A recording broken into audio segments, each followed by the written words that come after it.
Foundation, Stephanie Street, and former U.S. Secretary of State, Dr. Madeleine Albright.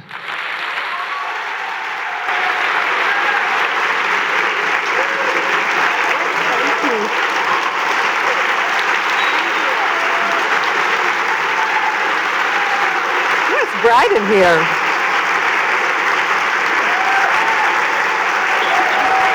This is for you. This is for you. Thank you. Thank you. Well, good evening, everyone, and welcome to the Clinton Center's inaugural program in our new lecture series entitled Bridge Builders. My name is Stephanie Street, and I serve as the Executive Director of the Clinton Foundation. With Bridge Builders, we'll be bringing you insights from some of our world's most innovative change makers and thought leaders. And there's really no better way to kick that series off than with this very, very special guest we have here. But before I introduce her, I'd like to acknowledge some other special people that are in the audience with us this evening. First, I'm so pleased that Governor Jim Guy Tucker is with us. You're here somewhere, it's hard to see with the lights. I'd also like to recognize Dr. Dean Compuris and Mary Compuris. As you know, the Compuris family, many years ago, with a very, very generous endowment, endowed the Compuris Distinguished Lecture Series. So a special thank you to Dean Compuris.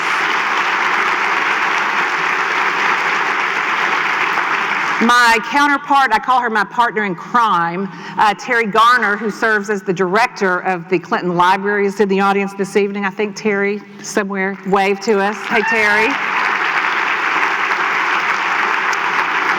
And a special thank you as well to the principal of Hull High School. What a beautiful facility. I've never had the opportunity to be here. We're so grateful to Mark Roberts for allowing us to be here. We had such a huge crowd.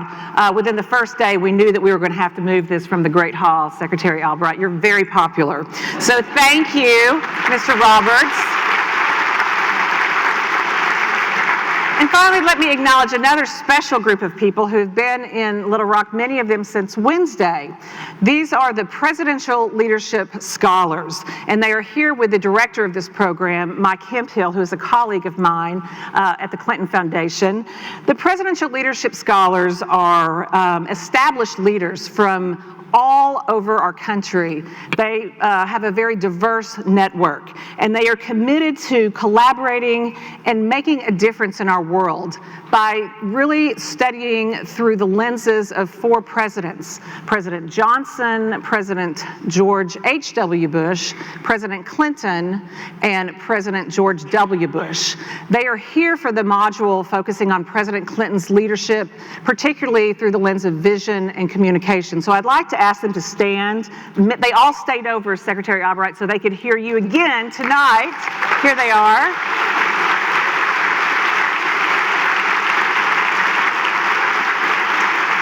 The scholars had an opportunity to visit with President Clinton this weekend, several other, General Wesley Clark, Secretary Alexis Herman, and the thrilling opportunity this morning to spend a couple of hours with Secretary Madeleine Albright.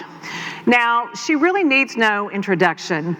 Most of you know that she served as the nation's ambassador to the United Nations, and she also was the first Secretary of State who just happened to be a woman. And during that period,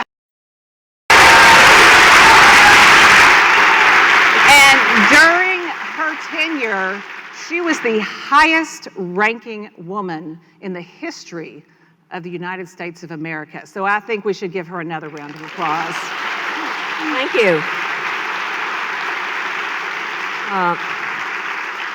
Well, Stephanie, thank you so much for welcoming me here, and thank you for telling everybody who I am, because sometimes people don't know.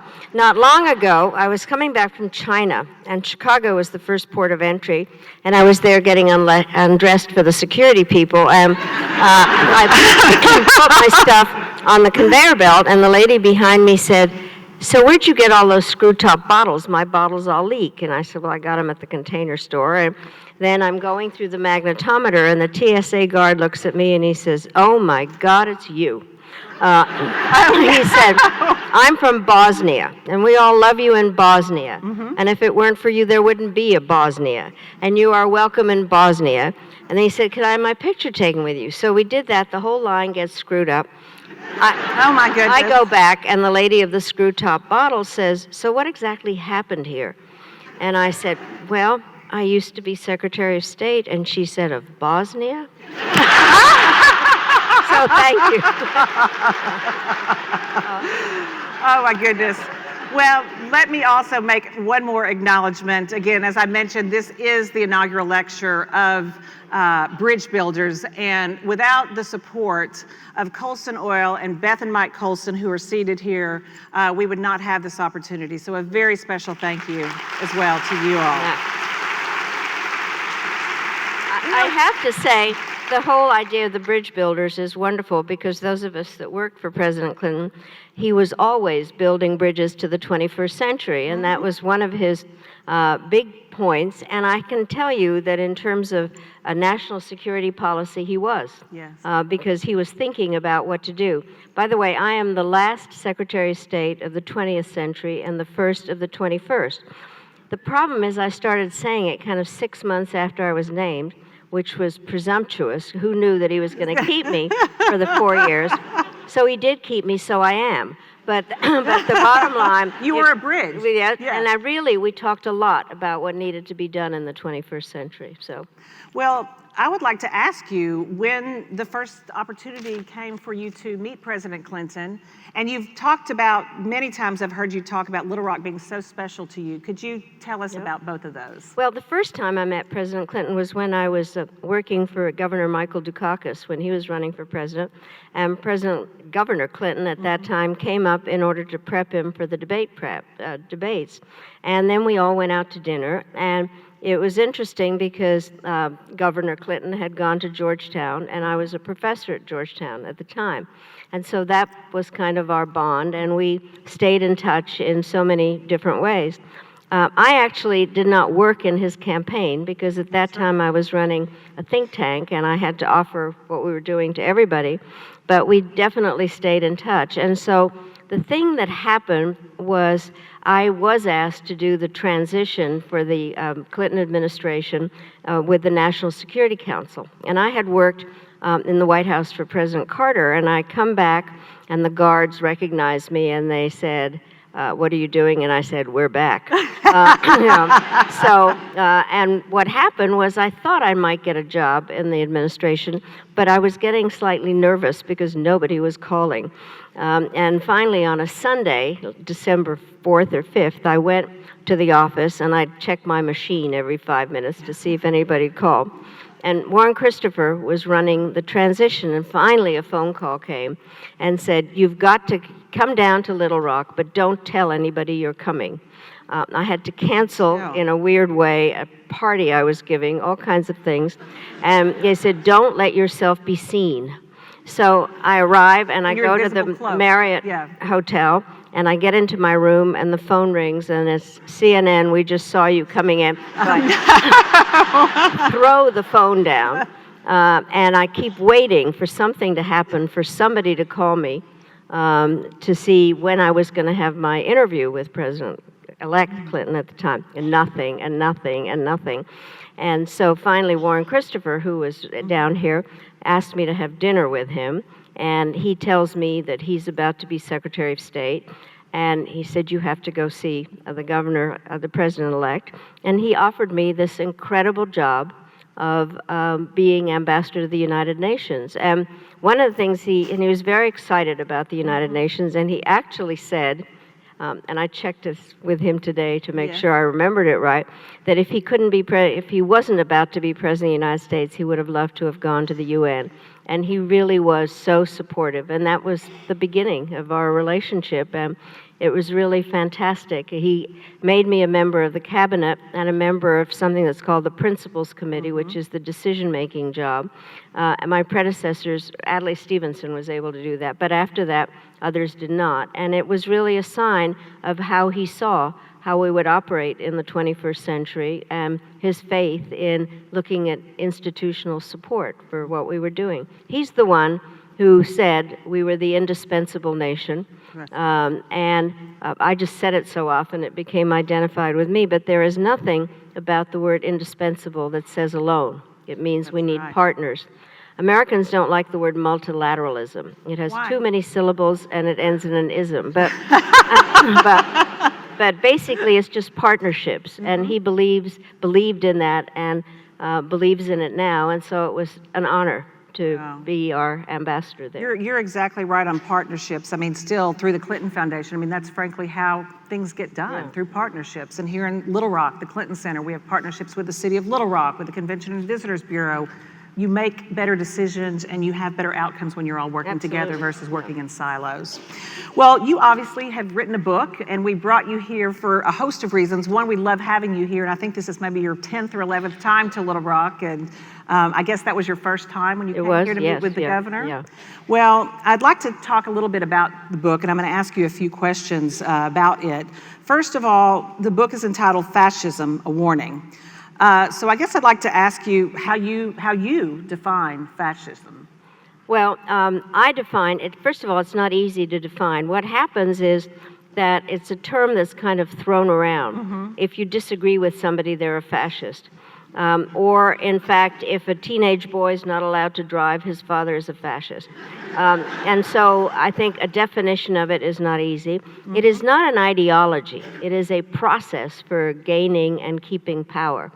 And the best way, I think, to define it is a fascist is somebody who is an ardent nationalist, identifies with one group that theoretically represent the nation at the expense of another group, a minority. And so it becomes an us versus them right away.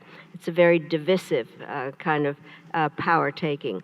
It is a leader who has no respect for the law, no respect for the press, and who basically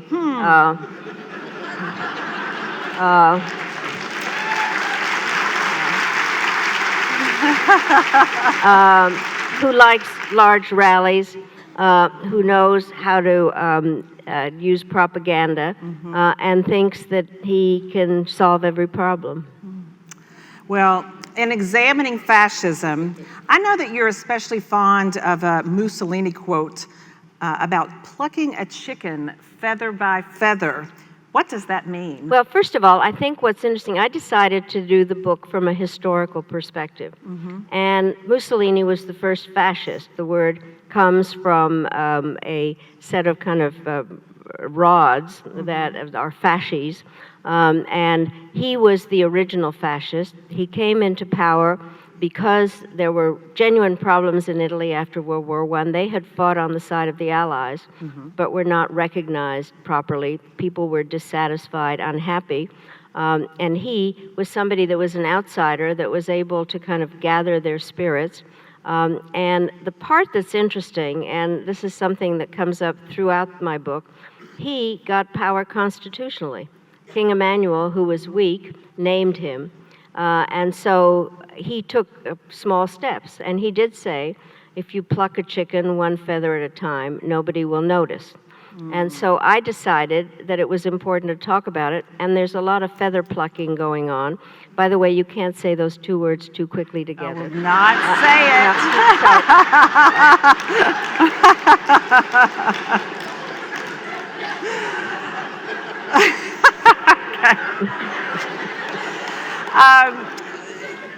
In the book, and I've heard you before talk about American democracy being both resilient and fragile. How do you see it as both? Well, my history a little bit is I wasn't born in the United States. I was born in Czechoslovakia. My father was a Czechoslovak diplomat, and we had spent World War II in England. He was with the government in exile we were there all through the Blitz. Then we came back to Czechoslovakia. My father was made ambassador to Yugoslavia. And then he was a professional diplomat, so after 3 years he was going to have a new job, and that was to be on a commission to do with India and Pakistan over Kashmir. He was eager to do the job, but then the communists took over in Czechoslovakia, and he didn't want to work for the communists. And he finished what he was doing, came to the U.S. And when we came to the U.S., he said that Americans took democracy for granted.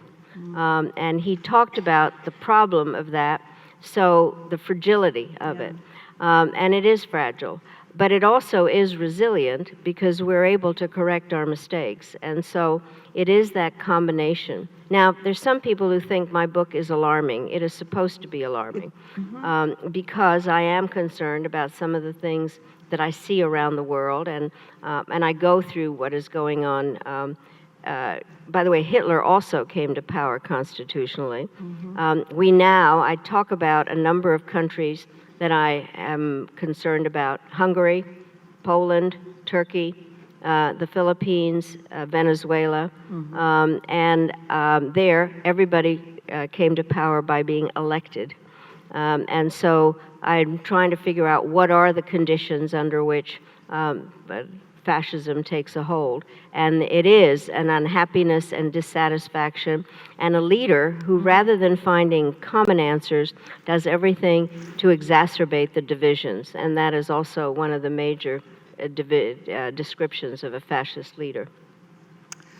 You know, this morning, when you had an opportunity to visit with our scholars, you shared a few stories about your experiences in North Korea, and I was hoping perhaps you could share some of those stories with our audience tonight as well. They don't mind hearing it again. No, well, let me say that one of the things that did happen was, from the beginning of the Clinton administration, we were worried about North Korea. In '93, when we had just begun, they were threatening to pull out of the Non-Proliferation Treaty. We were very obviously concerned about that. They were having terrible problems in terms of not having enough energy or food, and we were trying to figure out how to kind of get them to give up their nuclear aspect and think about other ways of doing things. We came up with something called the Agreed Framework. It took us too long to get it going, and so they then returned to being very hostile. And their timing, in terms of when we held talks and when we didn't, was always very inappropriate, because we were in the middle of something or they didn't want to do it. But what happened, in speaking of inappropriate, in the late summer of 2000, the number 2 guy, Vice Marshal Cho, came to the United States in order to invite President Clinton to go to North Korea. I remember and this. We're in the Oval Office, and he's there in full uniform, hands a folder to the president, and the president opens it and, I think very wisely, said, at some point I'd like to go, but it has to be prepared, so I'm sending the Secretary of State. They were not real happy about that. And so one of the issues was we knew very little about what was going on there. And just before I went, the intelligence community told me that Kim Jong-il, the father of this guy, was crazy and a pervert. So I can just tell you he wasn't crazy. So, so what happens is I get there, and I am told to sit in this guest house to wait to be told what to do. And they obviously had their cameras on and were listening. And then the other part I didn't know, which is that when you type on your laptop, they can tell by the strokes what you're typing. So we just sat there waiting. Finally, I got a message that the dear leader wanted me to go see his embalmed father. So I go to the mausoleum, and it's like everything more complicated than it sounds, because if you bow too low, the American press says you're obsequious and paying your respect to some dead dictator. If you don't bow low enough, you haven't accomplished what you're supposed to have done. So I must have had the right angle, because when I get back... You got it just right. To the guest house, they say, the dear leader will see you now. And so we are having a press conference, which was something out of the 50s, and I'm standing next to him, and I notice we're the same height. And I had on high heels, And then I looked over, and he had on high heels. And his hair was a lot poofier than mine. Okay. And so, but we then went to a meeting, and he really was very well informed on a lot of the details of what we were negotiating about, which were missile limits. And we were talking, getting quite a lot done. Then he said, "I have a surprise for you tonight." And I had no idea what. Nice. And so what he decided to do was to put on a repeat of an incredible performance they had done for the 50th anniversary of their Workers' Party. So Pyongyang is basically dark, people are starving, and they put on this incredible show with huge, great costumes and things like that. And then the other thing, they had all those flip cards the way we have at football games, and they were very good at them. I mean, they had tableaus of the dear leader in the fields with tractors, but also one of the things we'd been talking about, a missile that we were worried about called the Taipodong missile. And they were so good at the flip cards that they could make one look as though this missile was taking off. Oh my goodness. And he turns to me, and through an interpreter, he says, "This is the last one." And then we go and have a very fancy dinner with French wine. And meanwhile, I had watched a documentary coming in that the people were so hungry they were eating bark off the trees. Oh. But we're having this fancy meal. So then he asks me, through his interpreter, how does my interpreter compare with Kim Dae-jung's, the president of South Korea? So I was afraid I'd have this poor man killed. Ooh. So I said, Kim Dae-jung has the best woman interpreter in the world, but your interpreter is very good also. So the thing that happened was that the negotiations had begun at a lower level, and then the elections of 2000 happened.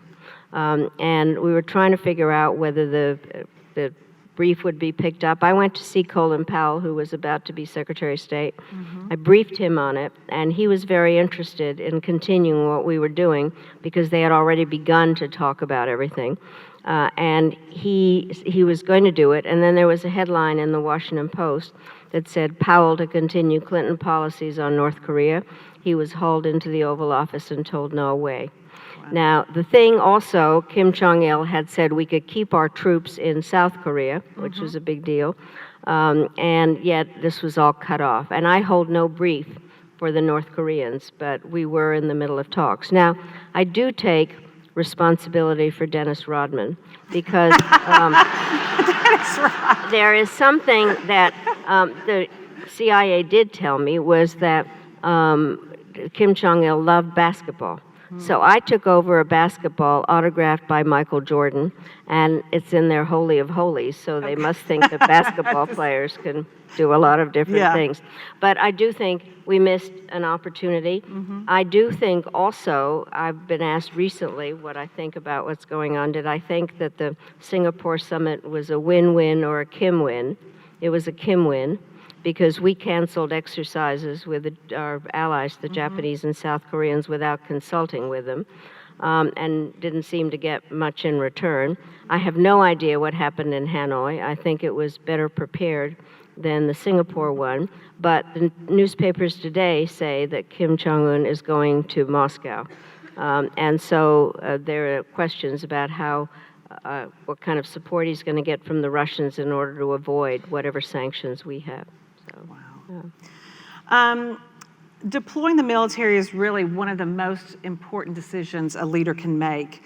And given your wide range of experiences, can you talk about the challenge in deciding to rely on the threat of using military force versus actually using it, as in Kosovo? Well, I think what's interesting, first of all, I never expected to even be ambassador to the UN, much less to be Secretary of State.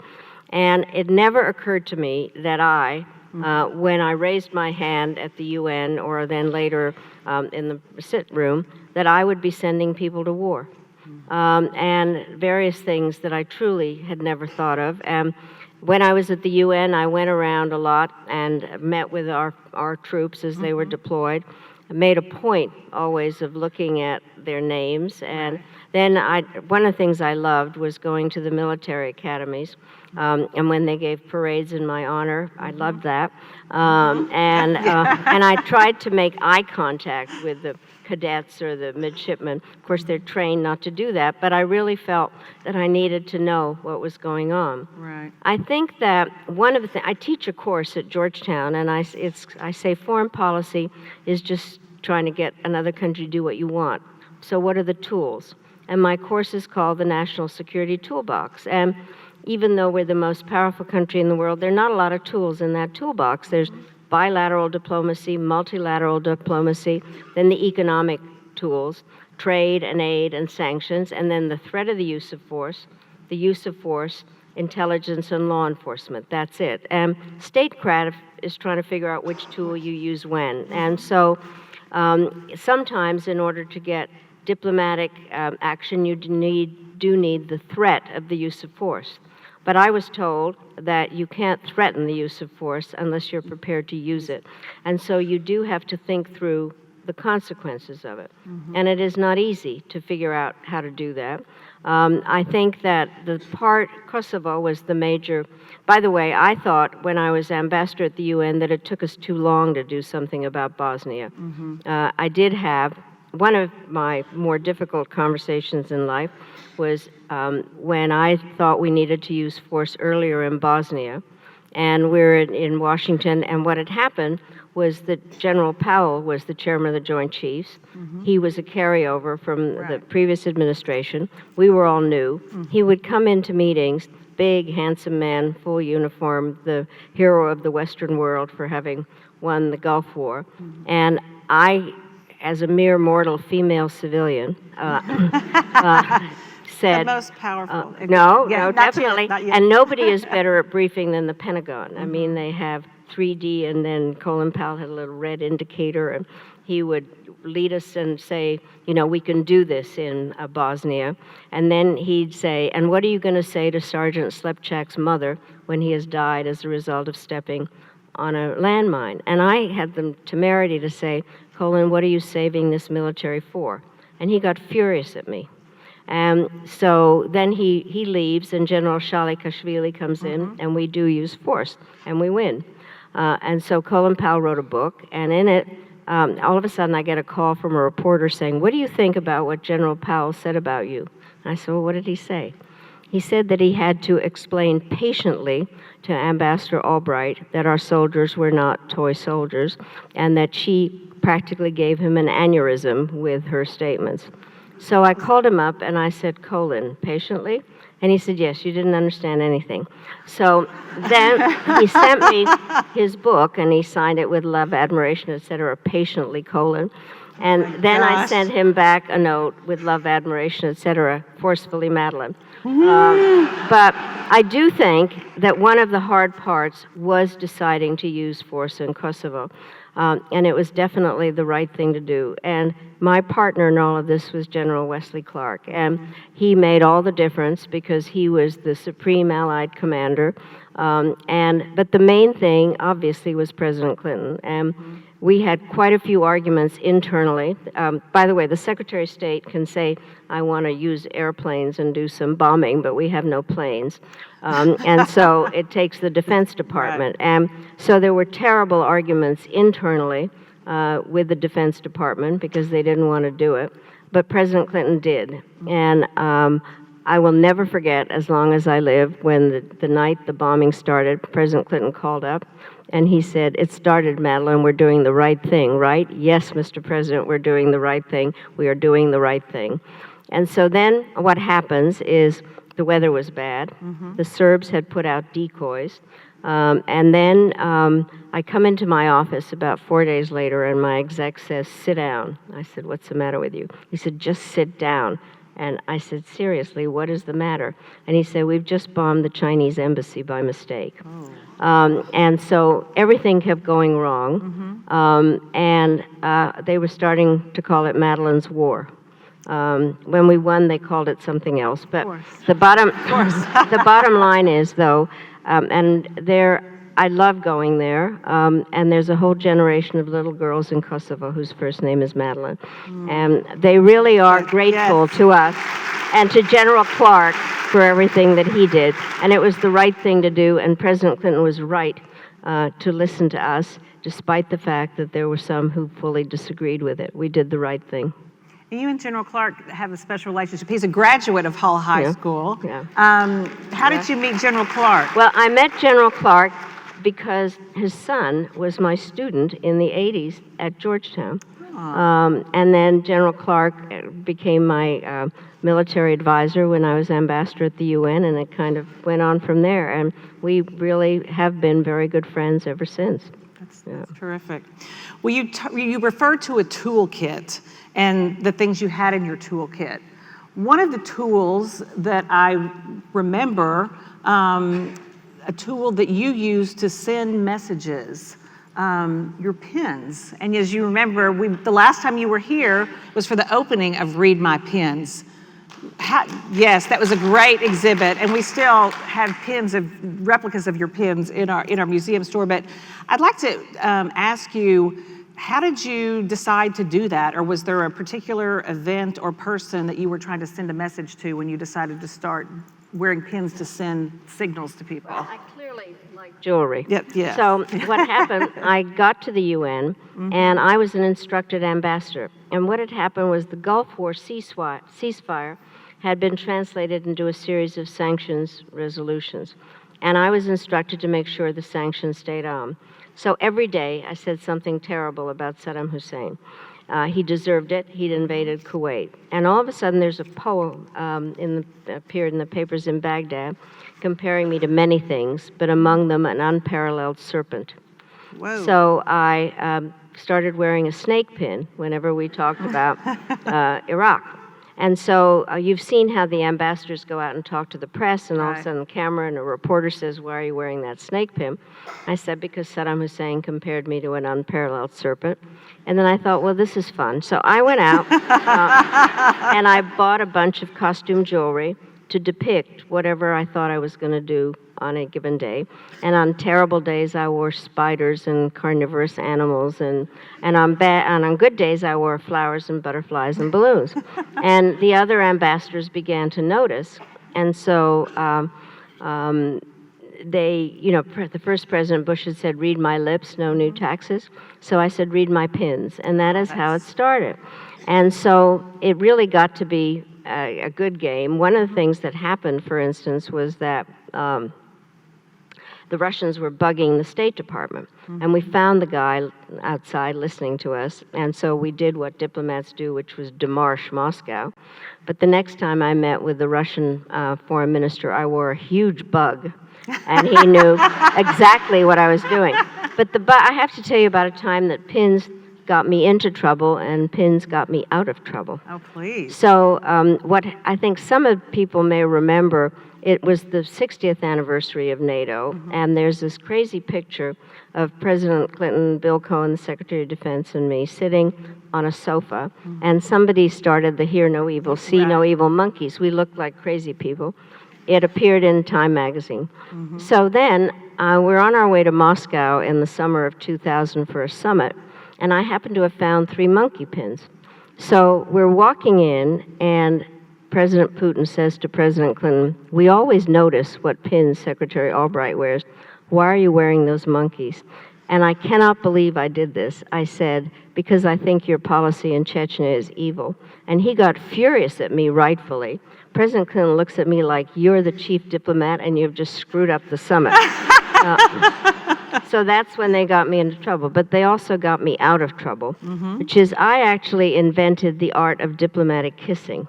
You can't imagine, for instance, that Henry Kissinger would go to a country and have a big embrace with Jim Baker. Anyway, but much more complicated than meets the eye, because the Latins, some kiss on the right cheek and some on the left cheek, so a lot of bump noses. And the French kiss twice, and the Dutch 3 times. And then there was Yasser Arafat, just the thought, right? So anyway, so I arrive in South Korea for a meeting, great meeting with the foreign minister. And I don't know if I can tell this story. It's a little racy. Yeah. I think everyone here looks like they're over 18. So we have a good meeting. I leave, and all of a sudden a journalist calls me up and says, "Don't you think the foreign minister should be fired because of what he said about you?" And I said, "Well, what did he say?" He said, "Well, I love it when Secretary Albright comes because we're about the same age, but I'm this tired old man, and when I embrace her, she has very firm breasts. So what do you have to say about that?" And I say, "I had to have something to put those pins on." So I've had a lot of fun with the pin stuff. Well, I remember hearing another term about you that you were referred to as Madame Cajones. What was that? Okay. Tell folks about that. We're getting down there. Now we're getting down there. Literally. The thing that happened was I was ambassador at the UN when the Cubans shot down our unarmed civilian, Cuban-American civilian planes over international waters. And again, I was instructed to get something done. And so the government sent me a transcript of everything the Cuban pilots were saying to each other as they were chasing these unarmed planes. And everything was in English except one word, cojones. And they would say, "We had cojones, they don't have cojones," etc. So I decided that I would, in fact, make a point of this, and I had a press conference with the UN press, and I said, "It's not cojones, it's cowardice." And the Latin members of the Security Council said, "No, woman, this is barn language. You can't use language like that." President Clinton called me up, said it was the best line of the whole administration. And so what happened was when he asked me to go down to Miami to when there was a service for the fallen pilots, and they did it in the Orange Bowl. And I came in on the arm of the father of one of the pilots. We went through the tunnel that the dolphins come in, and all of a sudden 60,000 Cuban Americans stood up saying, "Cuba Libre, Madame Cajones." And now whenever I go to Miami, I'm still known as Madame Cajones. It was pretty grim in many ways what they did. And by the way, one of the things I love to tell my students this story, I became president of the Security Council in the course of all this, and I did keep getting calls from Washington about, when are you going to get this condemnation and all that. And the Chinese always have an excuse with instructions because night is day. And I said to them, "I've got to do this. Will you come back at 2 o'clock in the morning so we can get this done?" And one of the things you can do when you're president of the Security Council, you have to be president, but you also are able to give a national statement. And you say, "I now would like to speak in my role as the American representative." But I decided in order to get them all there at 2 in the morning that I would give up my right to give a national statement. So the thing that happens at the beginning of every month, by the way, everything is scripted, and they begin by saying, they congratulate you on having been elected president of the Security Council, which is all done alphabetically. And so they'll start out, and the president, the representative from France would say, "I would like to congratulate Ambassador Albright for being elected. Through her brilliant diplomacy, we will have a very good month," etc. And then you look down at the text, and it says, "I would like to," and there's blank, "thank the representative of France for his statement and for his kind words addressed to me." So then the Cuban comes in, and he says, "This is outrageous. The Americans are imperialist pigs, and we didn't do anything, and whatever happened was their fault. And then the ambassador is the most disgusting person who lied to us about everything." And I'd given up my right to make a statement. So I look down at the text and I say, "I'd like to thank the representative of Cuba for his statement and for his kind words addressed to me." And everybody started laughing. So that sometimes can use things like that. Yeah, humor, another tool. In 2018, the U.S. admitted 22,491 refugees, which is actually the lowest number in over 40 years, actually since 1977. Can you talk a little bit about what our country stands to lose when we close our doors to refugees? Well, I feel obviously personally very involved in this as a refugee, and I really do think that there has been America is known for our diversity and for the Statue of Liberty and so many aspects in terms of who we are. And I have felt very strongly about how this whole process has been going in terms of shutting the doors and closing things up in so many ways. And most recent statement about saying that our country is full is really the most ridiculous one.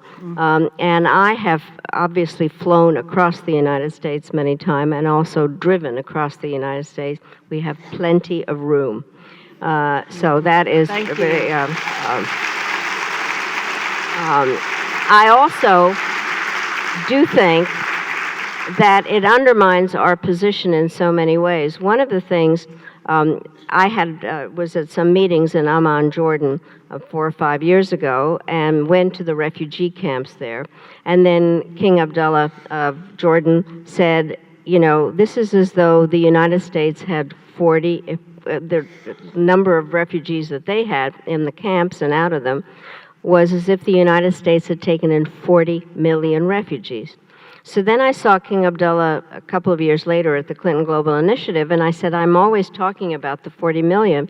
And he said, you're wrong, it's 60 million. Jordan is a frontline state. Right. And so they have all these people, and you've just cited our numbers, and we keep going further and further down. It's ridiculous. I do think the Europeans should take more, but it's very hard for the United States to tell them to do more when we have decided not to take any. Right. So I think that, I don't mean this in a self-serving way, but I think people that come here as refugees are incredibly grateful in every way. One of my favorite things that I love to do is to give naturalization certificates to people at ceremonies. The first time I did it was July 4th, 2000 at Monticello. I figured since I had Thomas Jefferson's job, I could do that. And so I gave this man a naturalization certificate, and he walks away, and I hear him saying, can you believe it? I'm a refugee, and I got my certificate from the Secretary of State. And I go back up to him, and I said, can you believe that a refugee is Secretary of State? Wow. And that is what America, the opportunity, you know.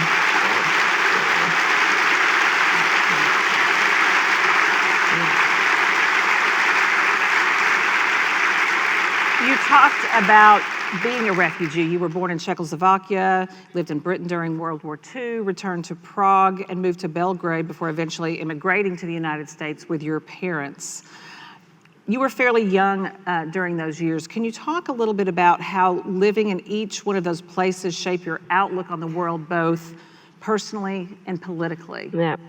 Well, I've grown up in a way. I was 2 when the Nazis marched in. We escaped and were in London. I spent a large portion of my life in air raid shelters. And then what happened was we went back, and then my father did become ambassador in Yugoslavia. The little girl in the national costume that gives flowers at the airport, that's what I did for a living. And I gave flowers to Tito and any number of officials. Then my father didn't want me going to school with communists, so I had a governess, and that was pretty lonely. And then in Europe, you can't go to the next level of the gymnasium till you're a certain age. And so my parents sent me to school in Switzerland. I didn't speak French. They wouldn't feed me unless I asked for the food in French, so I learned French pretty quickly. And then we came to the United States, and I was 11, and I don't have a terrible story. I mean, we came as diplomats on the SS America, arrived in the United States on November 11th, 1948. So then Thanksgiving happens. And so all of a sudden, we're singing We Gather Together, and I heard somebody asking for God's blessing, and I thought, who's asking? And I realized I was asking, and from then on I asked.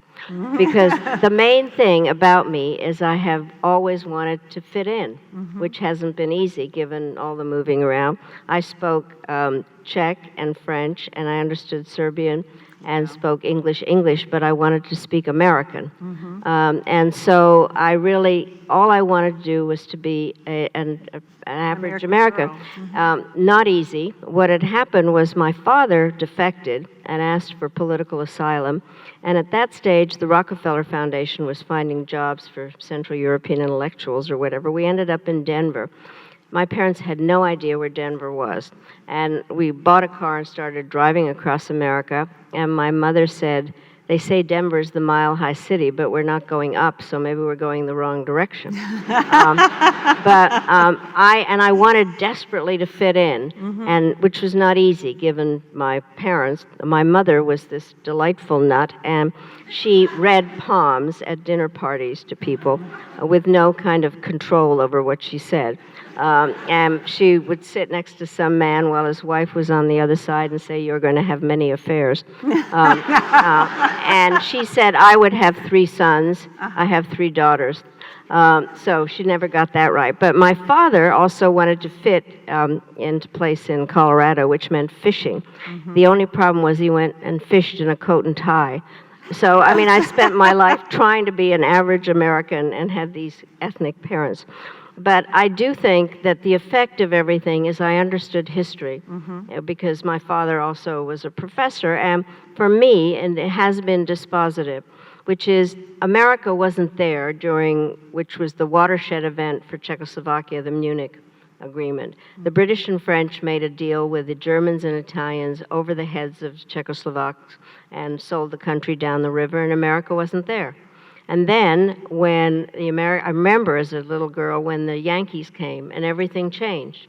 And then again, after the war, when there had been an agreement with the United States and the Soviet Union that Czechoslovakia and Eastern Europe would be, quote, liberated by the Red Army, that changed everything. And I could go on, but basically, for me, America being engaged is what I learned as a child.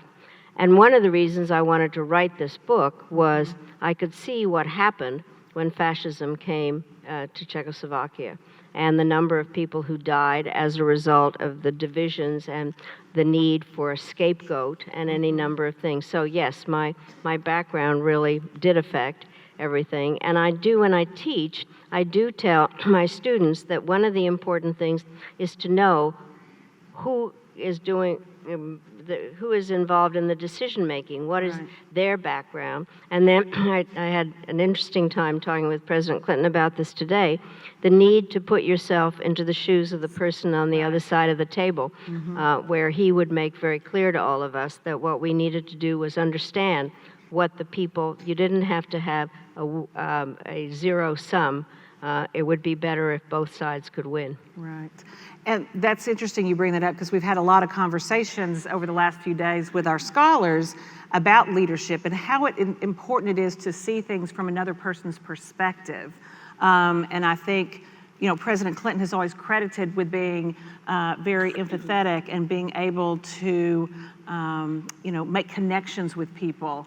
And the importance, again, of understanding people's stories.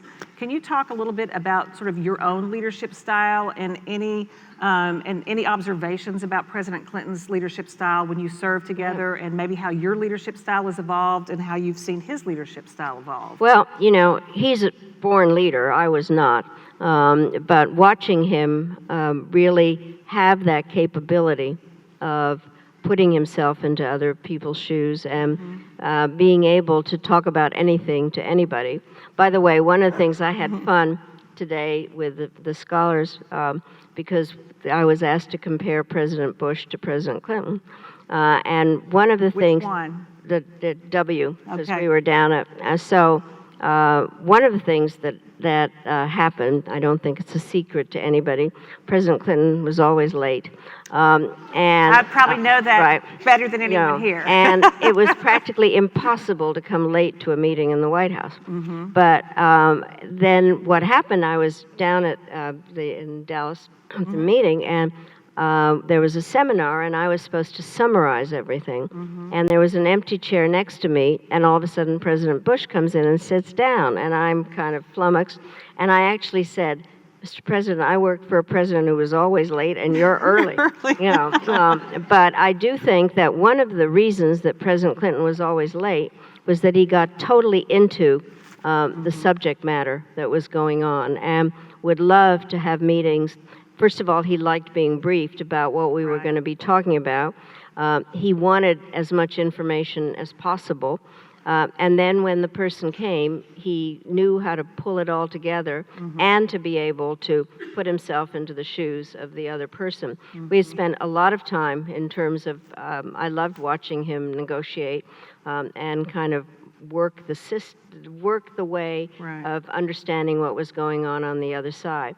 I do think that what I learned from him was his capability of really doing that, but also understanding the history of everything. By the way, I often say this, I worked for a president who read a lot and who assigned us books. That's right.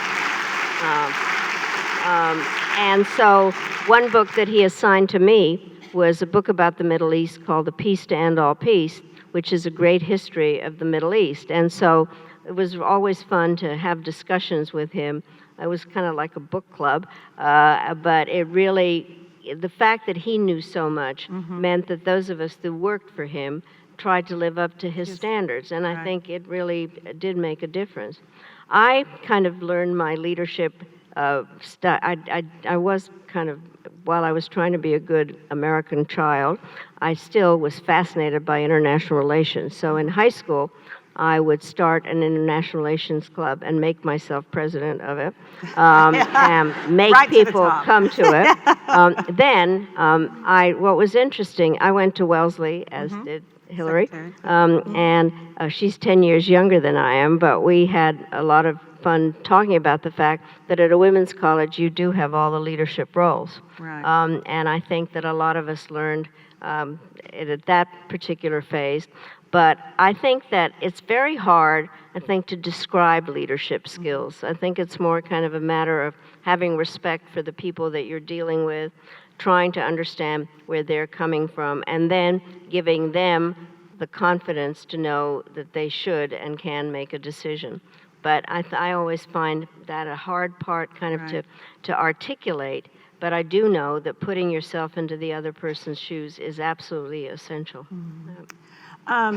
You mentioned the Middle East, and I know, especially the last few years of the administration, a lot of time was spent on the Middle East peace process. Can you maybe give us a few insights from that, especially near the end of the administration? What happened? How did it fall apart, and maybe why, or from your perspective? Well, I do think that President Clinton spent an incredible amount of time on the Middle East, and one of the real incredible moments was in 93, right away, this Declaration of Principles, when Arafat and Yitzhak Rabin came to the White House. Those great pictures of the handshakes and all that. By the way, we had to train President Clinton first how not to let Arafat kiss him. There was, anyway, so that was part of the issue. But I think Rahm Emanuel was part of that too. Very good. Yes. So, but just to tell you things that happened, I was sitting in the front row and my predecessor, Andy Young, one of the predecessors, had actually been fired because he'd shaken hands with the PLO. So the things that go through your brain. There was this incredible scene where President Clinton shook hands, Yitzhak Rabin and Arafat shook hands, and all of a sudden Arafat is coming to me at the end, and I'm thinking I'm going to get fired if I shake hands with him. And I thought, well, the president just shook hands with him, but it's kind of crazy things that go through your head. But we spent an awful lot of time on it. We were at the Y Plantation, we were in Shepherdstown, any number of things. But the end, in the summer of 2000 again, was something that we really thought we were going to be able to get something. I think, I often say this, is I look at an audience and I say, if I were to invite you to Camp David, you would probably say you'd like to come. I can tell you after 2 weeks in the rain with the Israelis and Palestinians, I don't care if I ever go back. And so what happened was Ehud Barak had, I'm going to interrupt to say the following thing. the worst thing that ever happened. Every assassination is terrible, but Yitzhak Rabin's is the one that made all the difference, because he had the trust of Arafat, and he got along with President Clinton, and I think that was the horror show of all time. He really thought of times. him as almost a father figure. But so what happened was that President Clinton did want to use the final months to get something done, and Ehud Barak wanted it to happen. Arafat did not. I actually had to go to the region to persuade him to come. So Camp David is a beautiful place with a lot of little houses and things. So Arafat's there, and he says, "Where's the prime minister?" And I said, "Well, he's late because there was an issue about a no confidence vote." So Arafat says he made it up. And I said, "Nobody makes up a no confidence vote." So then Ehud Barak arrives. He's dressed all in black. He's in a terrible mood. And he said, "Why are we here?" And I said, "Because you thought it was a good idea to be here." He said, "Well, I have nothing to do here." And so we kind of go back and forth on things. And then nobody was allowed to leave Camp David except for President Clinton, because he was going to the GA. And so just before President leaves, Ehud Barak came to him with a very generous proposal about Jerusalem and what to do about it, and kind of describing it in concentric circles and things that could be done. President Clinton goes to Arafat's little house to present it, and he comes back to me and he says, "Madeleine, I think I've worked this out. Just get rid of the underbrush. They're going to have breakfast with you tomorrow morning. And if you do that, when I get back, we'll have an agreement." So I go to have breakfast, and there's no Ehud Barak. Arafat's there. And he says, I say, "Where is the prime minister?" to his people. And they said, "He's in a bad mood." And I said, "Well, it's too bad. Go get him." And they said, "No, he's really in a bad mood." I said, "That's ridiculous. Go get him." And they said, "We can't. He won't come." And so I knew that when Ehud Barak was in a bad mood, he liked to play the piano. So we're in America, I'm in charge, I can get a piano, but you can't kind of walk up to his little house with a piano. So even at Camp David, you have to have, everybody has their own security. So I got my security to talk to his security so that I could run into him to see if he wanted a piano. So we're walking, and I said, "Mr. Prime Minister, I'm sorry, you're in a bad mood. Would you like a piano?" And he said, "No, I want to go to Gettysburg." And I said, "But we have decided nobody's leaving here." And he said, "I've changed my mind." And I said, "No, that was the rule." So then I go back to my little house, and I think, I'm not the warden of these people. If he wants to go to Gettysburg, we will go to Gettysburg. So then the problem was, what should I do with Arafat? Because they certainly weren't going to go together. So I suggested Harper's Ferry, continuing with the Civil War theme, or my farm, which is not far away. And he said, "Oh, the farm, that will be fun." Then I remembered that my daughter and her friends were there. How old were they at that point? Well, my daughters were grown up with little children, and so I say that to him, and he says, "Oh, even better." And we're driving over there, and I think, I must be out of my goddamn mind. So we get there, and my youngest grandson was 2. He takes one look at Arafat and starts screaming. Then my other grandchildren, who were kind of 4 and 5, start running around the swimming pool with towels on their heads. And then Arafat starts saying that his favorite thing to do is to watch Tom and Jerry cartoons. Then I bring out my youngest granddaughter, who was just a baby, and he's very nice to her and gives her a kiss. And so we have a photograph of that. And the funny part is, she was a junior just now in high school. She had to do a report on Camp David, and I gave her the picture of herself, which she loved. And the exam question for them was, who are 2 people that Arafat has kissed? You know, so, oh my gosh! But anyway, the whole thing ends up with Arafat wanting to have his picture taken with everybody there, these young women in their bathing suits, and he is in his uniform. It looks as though I brought in a cardboard figure. But to get to the substantive part of this, I think the problem was that he couldn't make the decision. First of all, I think we all made a mistake in that the Palestinians are not in charge of everything at the Al-Aqsa Mosque, the holy places, that it's really the Saudis that have something to say, and we had not talked to them enough before. When I started calling them, they had no idea what we were talking about. This blew my mind in terms of the Al-Aqsa Mosque, the Wailing Wall, and the tombs. And then moderate Arabs, Arafat was not, didn't have the support to make the decision. And then even if he had wanted to. And I think he really did see himself as a PLO freedom fighter. He also, when he traveled around the world, he was received at a very high level, which was more interesting than worrying about the sewer system in Gaza. And President Clinton kept trying till the very, very end with the parameters. And one of the things to bring things together a little bit, we were talking about North Korea, and the question was whether President Clinton would go to North Korea. Right. And it was either deal with the Middle East or go to North Korea. He thought he was really close on the Middle East, even at the end, and he went and did that, couldn't get it, and to this day he says he wished he'd gone to North Korea. But I do think nobody tried harder than President Clinton to get this done, and so I don't know where this is going. I happen to think it was wrong to move the embassy to Jerusalem and now to recognize this issue about the Golan Heights. Not that they aren't, I mean, they're decisions that make sense, but they're the final status ones. We have lost our credibility to be an honest broker in all of this. But the United States, we can stand on our heads and make all kinds of bridging proposals. Unless the political leaders want to make a decision, nothing is going to happen. So. Well, at this point, I'm going to take... we asked the audience members, because this turned out to be such a large crowd, because you were obviously very, very popular, when we sent out the email confirmation, we asked people to submit their questions ahead of time. So I have a selection of those questions from the audience that I'd like to ask you. The first one is from someone who says that Madam Secretary is her favorite show, and she was so excited to see you on there with Hillary Clinton and Colin Powell. So can you talk a little bit about that episode, and then tell us a little bit, how realistic is that show? Well, first of all, I have to tell you about my television career. Please. What happened was, I hate to admit that I watch TV. I do. I always rationalize what it is I'm doing. So I used to watch the Gilmore Girls because they were a mother-daughter story.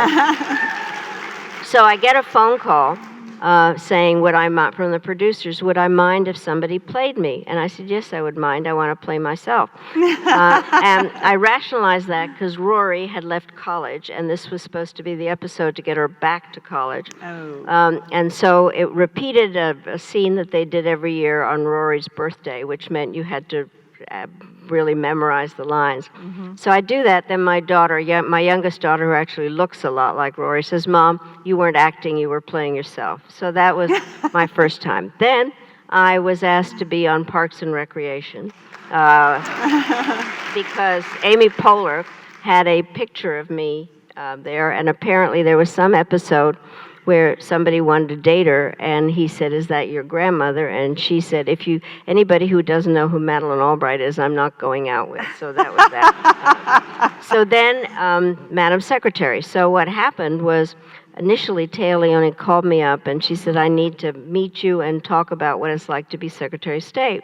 So I'm having this meeting, and we spent hours, and I thought, this is insane. I'm sitting here trying to explain what the Secretary of State does.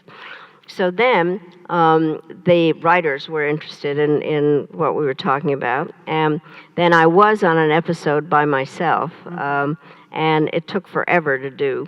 And then we went to the White House Correspondents' Dinner, and CBS invited me to go with them. And every time somebody said, Madam Secretary, she would turn around.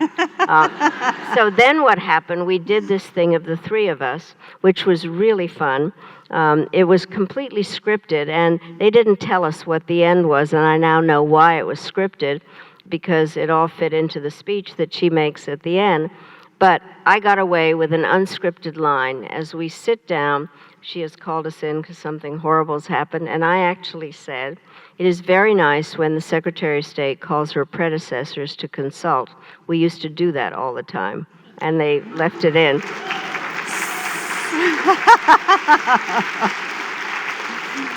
Yes. This is kind of a fun question, and you, I'm sure, will have a great answer for this. What is your best cure for jet lag? Oh, well, first of all, this shows the insanity. the longer the flight, the happier I am, because I can sleep and watch a movie and or read, and I'm not bothered. So I really do like doing that.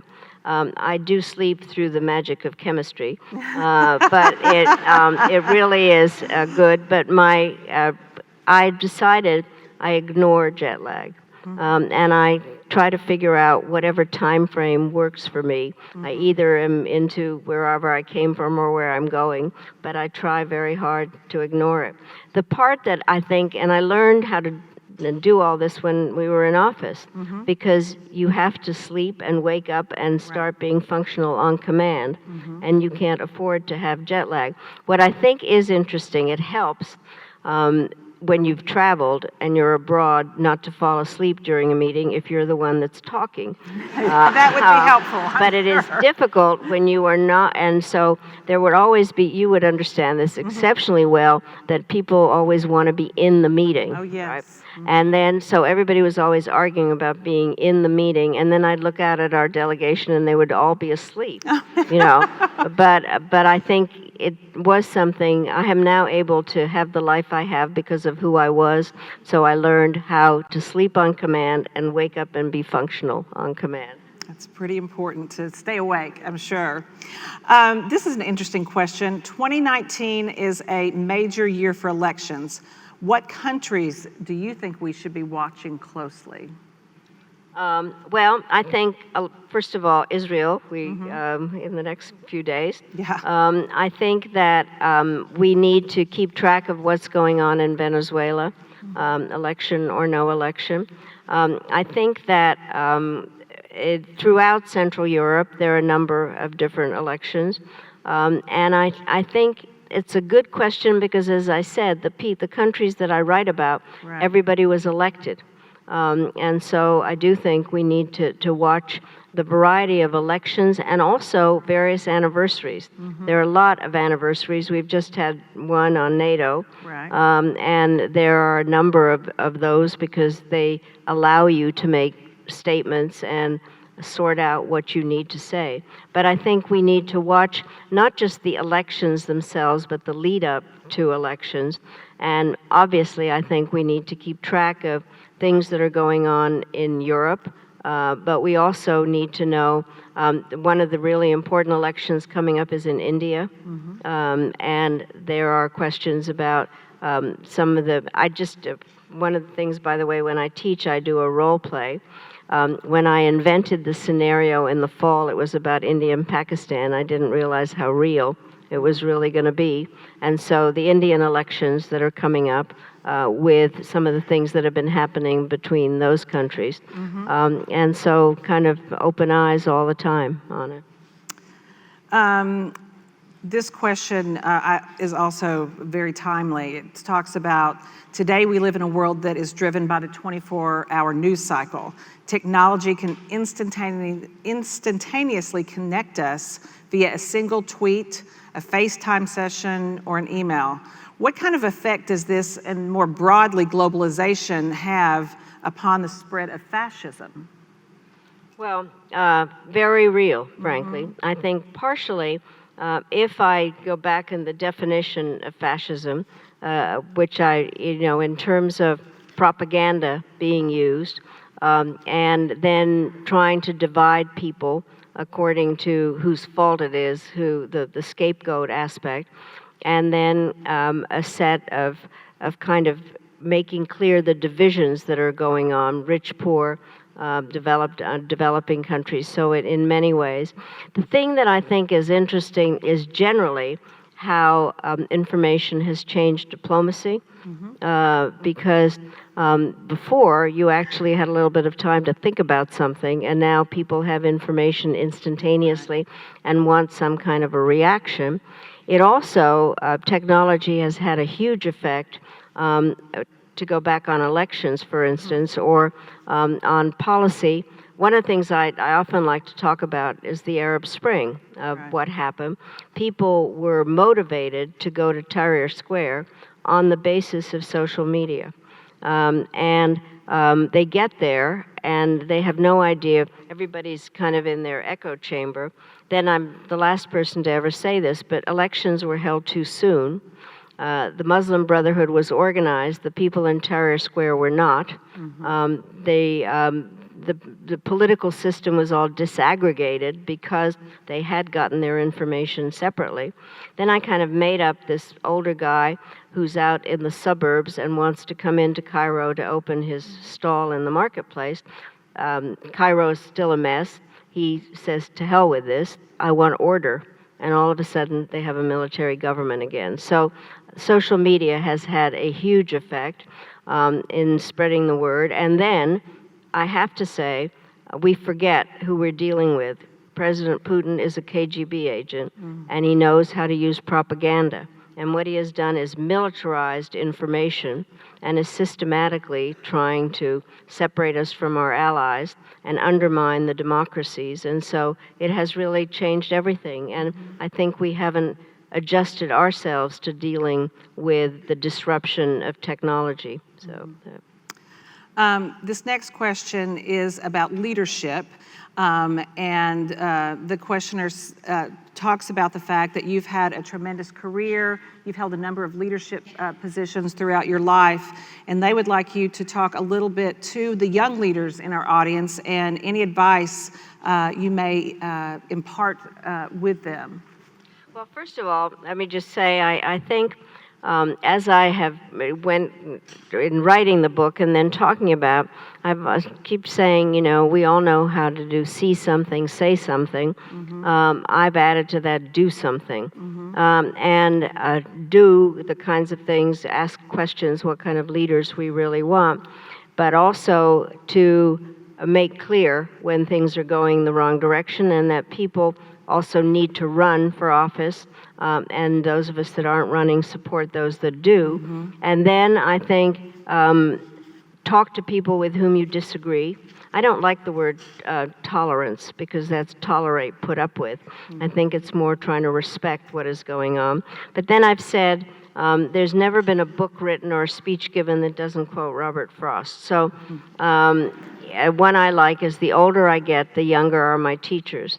And I think that what we need to do is make sure that the younger people feel empowered to really be the bridges to the 21st century and to participate on the basis of hard work and active and community work and really doing something. I have to say I was deeply moved by the Parkland kids that went out and marched, and then my students. I really do think that the younger generation has to do more. The millennials have to do more.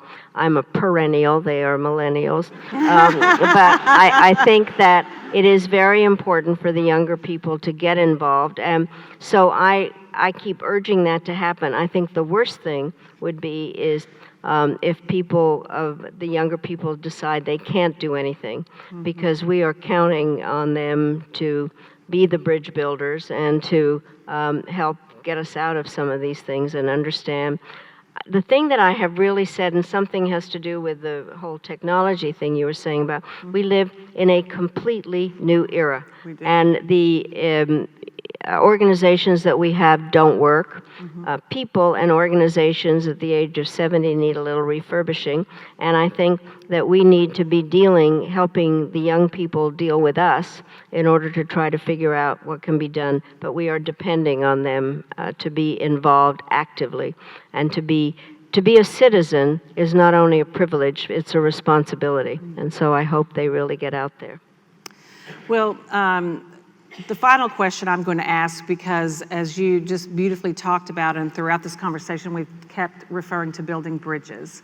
And again, the name of this series is Bridge Builders. So one thing that's going to make this series unique is that the final question we'll ask all of our speakers is to sort of give us a call to action. Give us some type of charge.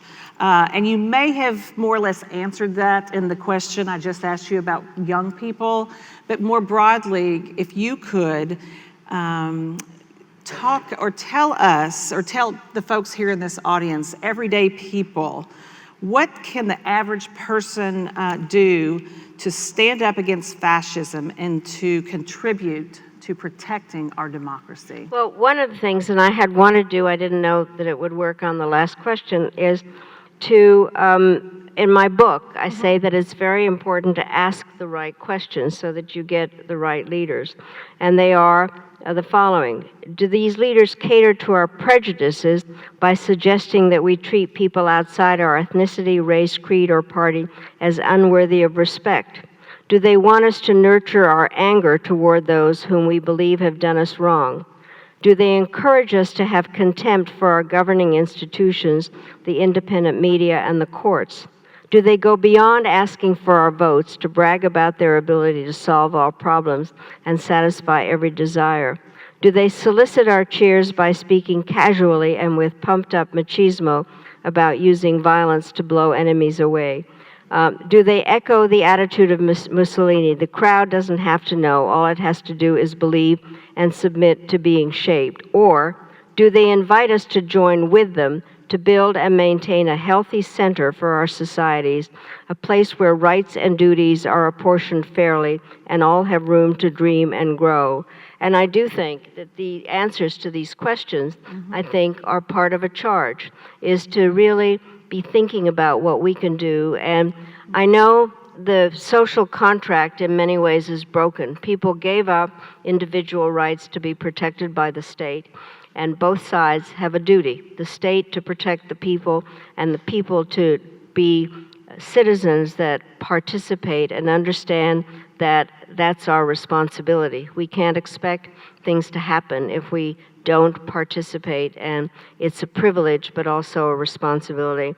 And I have to say, it is a privilege to be an American, and especially one that wasn't born here. And so I am a grateful American. Democracy is fragile and resilient, and it is resilient because of the people that want to be a part of it. So thank you so much, all of you. Thank you, ladies and gentlemen, Secretary Madeleine Albright. Thank you so much.